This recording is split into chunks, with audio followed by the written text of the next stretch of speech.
but hear me word in French. I lived in France 400 years ago. It was time of Baroque music and art. The music of my time was quite dramatic, and melodies tend to be highly decorated and orderly. Listen, this is my own music. I was the very first French woman composer ever allowed to publish musical pieces in the format in public.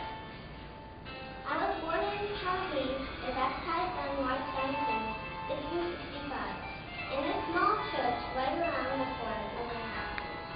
From the very beginning, I was a child prodigy, playing harpsichord, improvising nice keyboard, and singing. I came from musically talented family. My two brothers were ordained, and my older sister was protégée of Princess of Greece. My father's perfect gift taught all of us, boys and girls, how to play. My uncle and my great-uncle made musical instruments, huge organs, different types of harpsichord. Another word for harpsichord is clavichord, and French harpsichord called clavicorde. After my death, there were 3 harpsichord blacks in my house, a small instrument with white and black,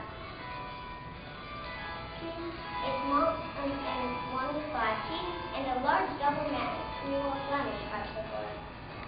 When I was 5 years old, I performed for King Louis XIV in the Palace de Versailles, not far from Paris. I played the harpsichord and sang so well that my king allowed me to perform in public at a time when women were not allowed to do that. French King Louis XIV was also called Louis Soleil, the Sun King. He helped musicians, artists, and writers with money and shelter.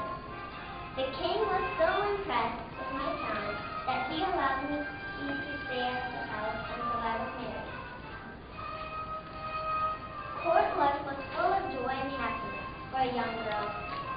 Every day I saw people in festive clothes, listened to famous musicians, saw beautiful dances, and I was around my king every time he wanted me to improvise on harpsichord. At the court, I was noticed by the most beautiful and most powerful woman of my time, gorgeous Madame de Montespan. She saw my incredible ability as a performer, composer, and improviser, and she kept me in her entourage. In my small room in Versailles, I could do whatever I wanted. I practiced a lot, improvised, and composed my very own pieces. I strived to please my king, as everybody else did, but I still had time to play with other kids in the palace. King Louis XIV was very generous. He provided me money and room in his palace. He hired best teachers to give me lessons in history, mythology, literature, writing, but first of all, music. I learned to play different musical instruments, write my own music, improvise, and harmonize. Almost every day I continued to do concerts in the palace. I could just sit by the harpsichord and start playing preludes and fantasies, with tunes and harmonies of great variety. The king and his court were so impressed, deeming me the marvel of our century. And then there were ladies' fashions, the dresses and headpieces, shoes and jewelry. All of it, the court, the fashion, and the lifestyle influenced my instrumental music and vocal pieces. This is me and my very first published music piece, the Pièce de Clavicorde. The king made it all possible. It was one of the few collections of harpsichord pieces printed in France in the 17th century. Encouraged by the Sun King, I continued to write my music. I always loved ballet and opera. My first musical tragedy, The Five Hypocrites, was performed at famous Académie Royale de Musique.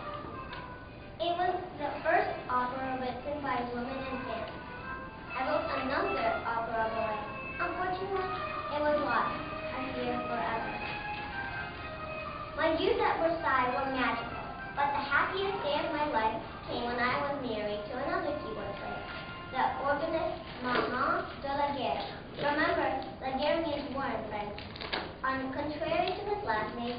husband was talented and kind man.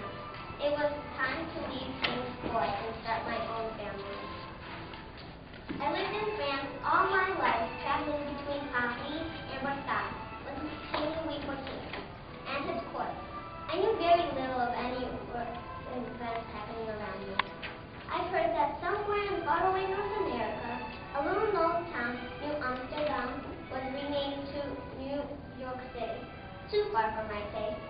Englishmen were pouring all over Europe, running away from great wrath of London. Russia and Turkey were at war for numbers of years. Sir Isaac Newton published his famous Principles of Math. Boring, don't you think? And then there were other musicians, Vivaldi, Bach, Handel, that influenced music all over Europe. But without spaceships, planes, trains, and cars, it was impossible for a woman like me to reach them. There were no YouTube, iPods, or even CD players to listen to their unforgettable music. The next few years of my life turned out to be the hardest and darkest time. I lost almost all my family. In early 1700s, my dear son died. He was just a little sweet boy. 4 years later, my husband died, and my dad, and my mom, and my brother Nicolas.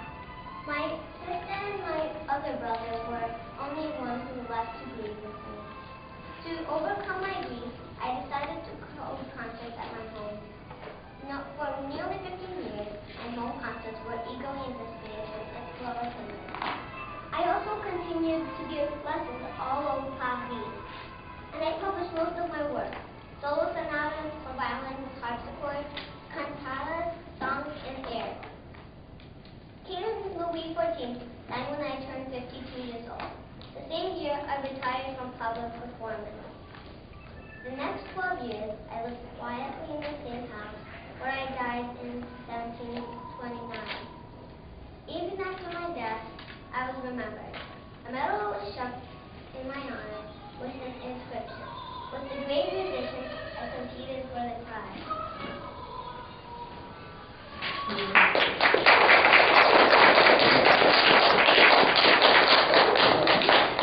Very, very nice. Oh.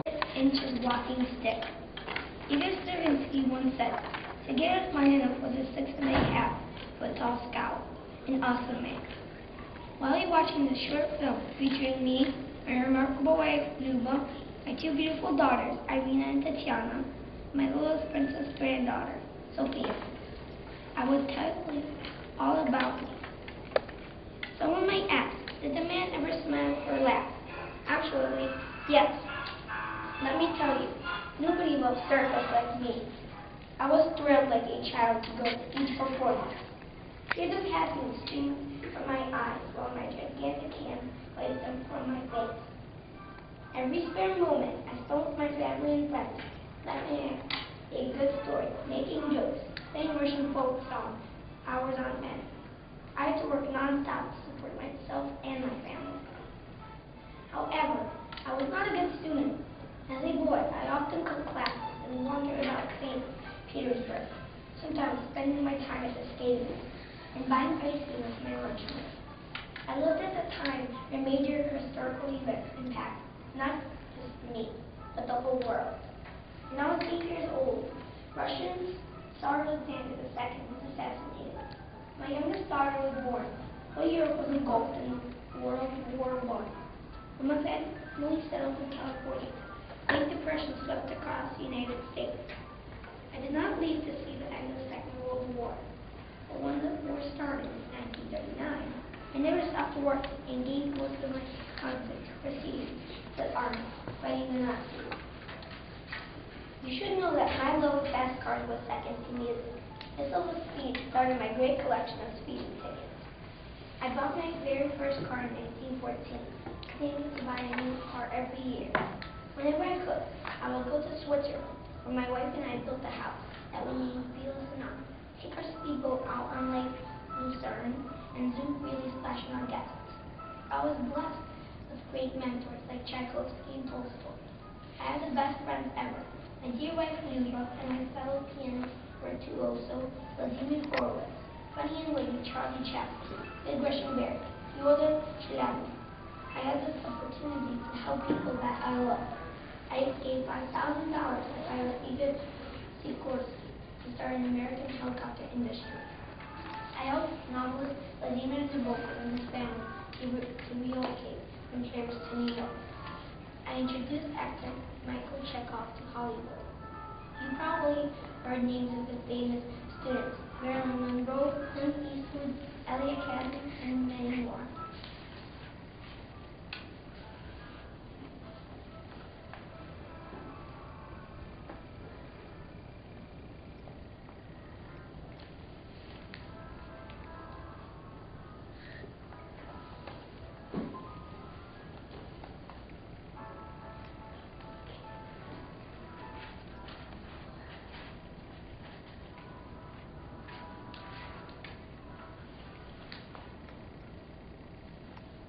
My C-sharp minor. So I have to go back.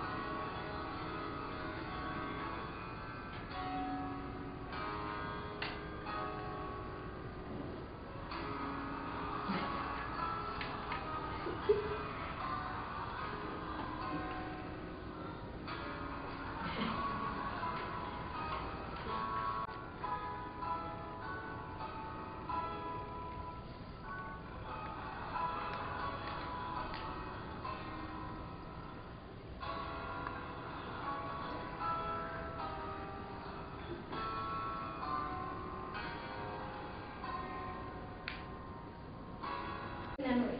I could hear a piece of music, even a snippet, and play it back the next day, the next year, or a decade after that.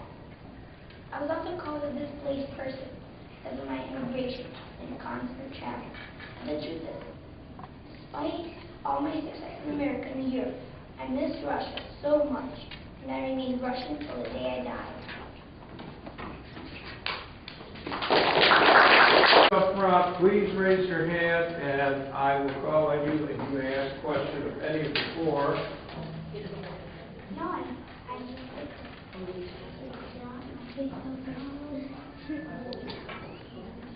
And their reports were pretty thorough, so there may not be any questions. You may have heard everything you have to hear.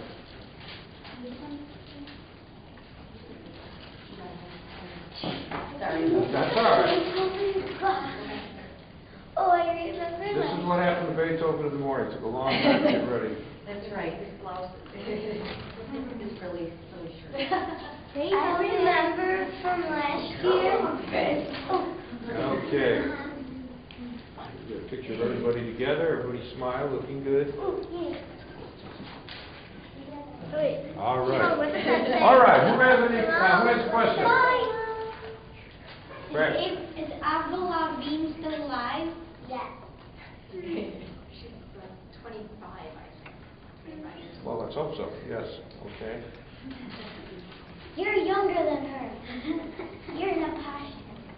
You have a question, Em? Non-imposter. Okay. Are there any other questions?